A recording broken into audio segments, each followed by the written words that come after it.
আসসালামু আলাইকুম। আপনারা সবাই কেমন আছেন? এই যে দেখুন ওরা দুই ভাই বোন কী শুরু করছে। আমি ওদের বলেছি তোমাদের আন্টিদের বাসায় বেড়াতে যাবো, এই জন্য এরা সিঁড়ির মধ্যে দাঁড়িয়ে দেখুন কী দুষ্টুমিটা করছে। আমি এদিকে ঘর তালা মারতেছিলাম, এরা দুইজন এইদিকে এসে শয়তানি করছে।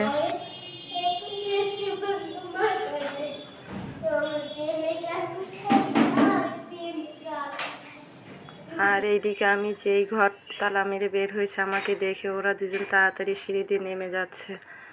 নামতে নামতে আমি বলছিলাম, ইয়াসিন তুমি দৌড়ায়ও না, তারপরও সে আমার কথা শোনে না। সে আগে আগে দৌড়ায় দৌড়ায় চলে যাচ্ছিল। গেট খোলার সঙ্গে সঙ্গে সে দৌড়ায় বাহিরে চলে গেল। আর এইদিকে দেখুন আমার মেয়ে ঘড়ি দেখছে কয়টা বাজে, যাতে তাড়াতাড়ি আবার বাসায় ফিরে আসা যায়। আর এই যে দেখুন আপনাদের বললাম না আমার ছেলেটা কি দৌড়ায়, দেখছেন? একটা দৌড়ে মেন রাস্তায় যায় দাঁড়িয়ে আছে। সে আমাদের ছেড়ে একা যায় না, দৌড় দিয়ে শুধু ওই মেন রাস্তার কাছেই যায় দাঁড়িয়ে থাকে, একা একা যাওয়ার সাহস নাই। আমরা ওর কাছে গেলে তখন আবার ভদ্র হয়ে যায়, তখন আমার হাত ধরেই মেন রাস্তাতে যায়। তো দেখুন আমরা কাছে প্রায় চলে আসছি, সে আমাদের জন্য দাঁড়িয়েই আছে, একা একা যাচ্ছে না কিন্তু। এখন আমরা একসঙ্গে যাব। দেখেন এই যে আমরা এখন ওর আন্টির বাসার কাছাকাছি চলে আসছি, আর 5 মিনিট লাগবে ওর আন্টির বাসায় যেতে।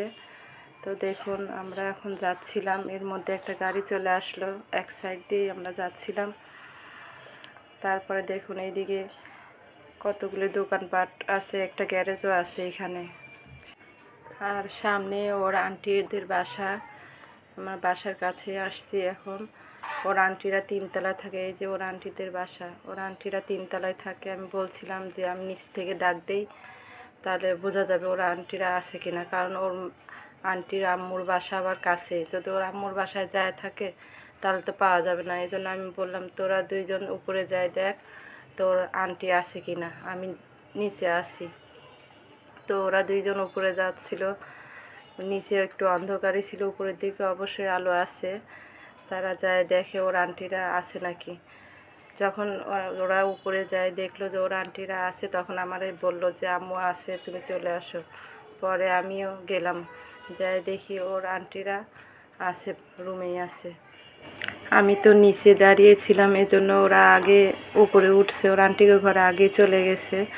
আমি আসতেছিলাম কিন্তু দেখি অন্ধকার, তারপরও আস্তে আস্তে আসতেছিলাম। এর মধ্যে দেখি একজন রুম থেকে বের হয়ে গেল।